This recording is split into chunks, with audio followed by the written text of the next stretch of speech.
the crab, le crabe. Les jambes vont être croisées, le dernier de notre famille de roulade en arrière. Et là, on va aller s'intéresser à la portion cervicale de la colonne vertébrale.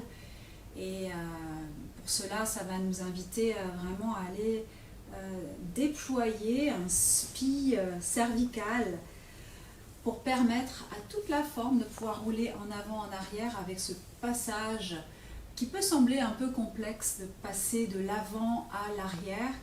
Et puis la fin du mouvement du crab qui n'est pas souvent enseigné parce qu'il est souvent considéré comme dangereux. Or, si on le voit du point de vue de la biotenségrité, il n'en est absolument rien, car tellement vos spis et vos voiles sont déployés que les os montent en gravité et il y a très très peu d'appui, il y a vraiment pratiquement, on va dire, 3 grammes d'appui sur le sommet du crâne. Donc pour aller déployer ce spi cervical, eh bien on va mettre les mains derrière la tête.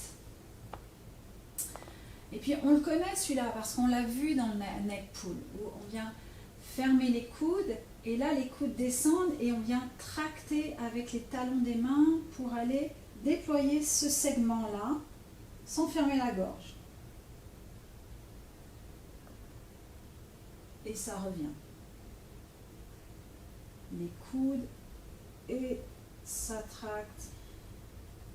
Je me pousse ma tête dans mes mains pour complètement relâcher les fléchisseurs et trouver autre chose pour aller desserrer les fibres des cervicales. La prochaine fois, on va aller à terre et on va aller poser nos mains, nos bras comme ceci, en faisant un petit appui.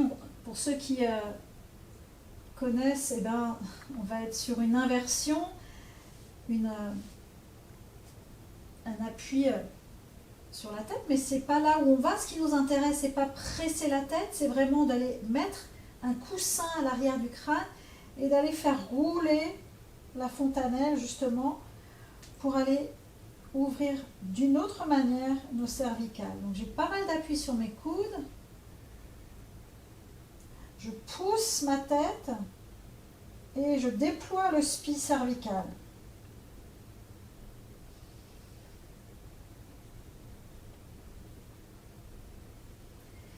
Car c'est ça même que nous allons retrouver dans la deuxième partie du crabe.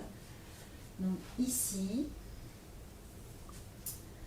on va utiliser la deuxième partie du crabe. On va monter sur nos genoux en attrapant nos pieds et aller juste poser le sommet du crâne ou le chignon, là, avec ce spi ouvert, et ce qui va nous donner le contrepoids et pas tomber dans l'appui de la tête, ça va être l'extension des genoux. Vous aimeriez faire une extension de genoux, mais le sol et vos mains vous en empêchent. Donc vous allez traduire cette force d'ancrage pour trouver l'aspect aérien des cervicales.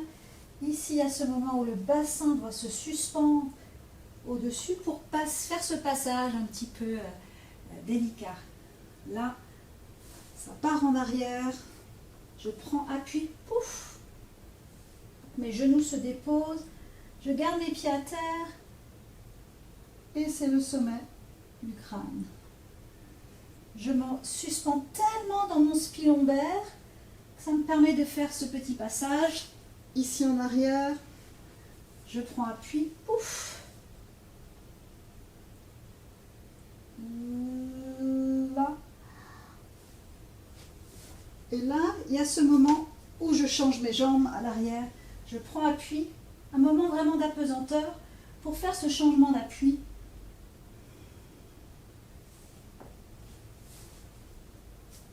Ce qui est assez rapide.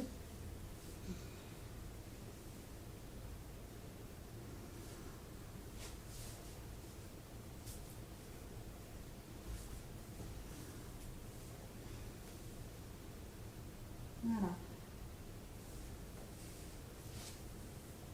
Donc il y a 0 appui sur la tête, il y a une magnifique expression des cervicales en flexion.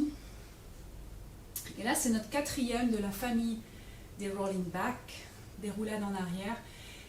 Et on peut s'apercevoir qu'en fait, on a été sur ces 4, visiter 4 parties des vertèbres, comme des appuis où le corps peut trouver sa tenségrité depuis chacune de ces parties de la colonne vertébrale.